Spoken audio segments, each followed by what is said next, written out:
I'd just like to say a few words about a new piece that I've recently written for Victoria, one of three sonatinas. Here it is, a sonatina for B-flat clarinet. I've also written Victoria, one for E-flat clarinet and bass clarinet. It's published by Samek Music. It's available, as you can see, in a version here. It's also available digitally.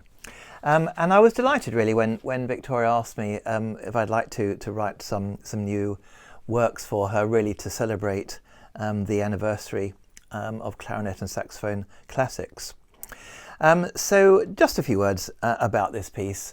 When we think about the solo repertoire, obviously the Stravinsky three pieces come to mind, the Sotomeister Capriccio and various other works.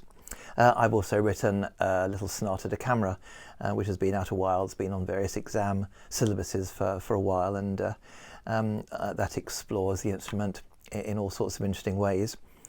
This little sonatina, I wanted to do something a little bit different, and in a sense it's very much based on harmony, and that's quite interesting really, because the clarinet is a melody instrument.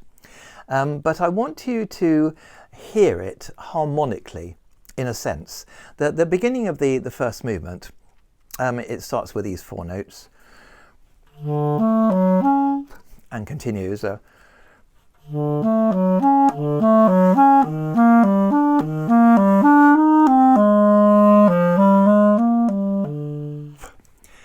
And if I were to play you those four notes, those first four notes as a chord, it would sound like this. I'm going to play them to you on the piano.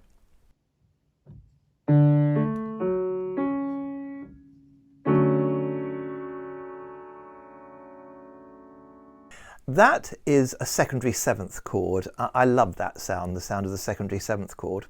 And in fact, the whole of this piece, in a sense, has that as a background, kind of harmonic thought. And I think if you're thinking that, if you think the ways these notes join together to make harmony, it will give you an insight into how to play this piece. So the first movement is just very gentle, allegro mod on troppo. You can play it as a slightly faster tempo, whatever you like really, but it wants to have that gentleness, but with that harmonic kind of feel behind it. As to performing this piece, I think each of the four movements do work rather well on their own, although they are bound together by this kind of harmonic thinking. They do work together on their own. So I do suggest, if you'd like to put one of these in a concert sometime, they work nicely as individual movements. The second is a little scherzo.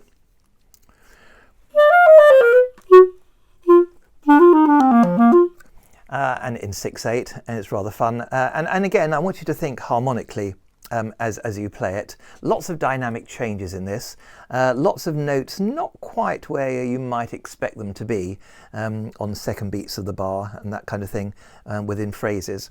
And so it's very important to keep a very strong sense of pulse here, so that these notes that come in unexpected places sound as they should, quite witty.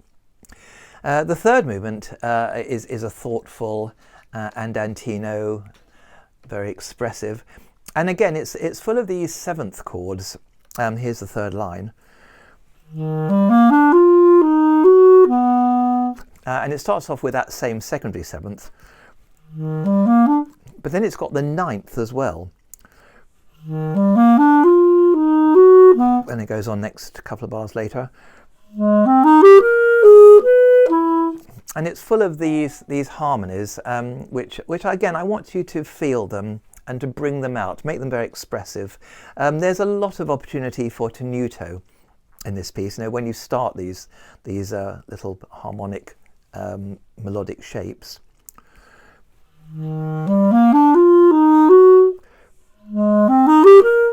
Feel that you can just put a tenuto on that first note and then maybe move forward.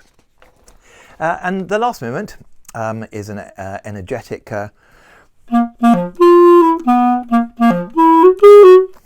that kind of thing. It's slightly jazzy and has lots of fun rhythms and again, bring these rhythms out, almost over exaggerate them, slight use of accent now and then. I haven't put any accents in, I can see, but I want you to kind of feel that accents are quite permissible in this movement to bring it to life.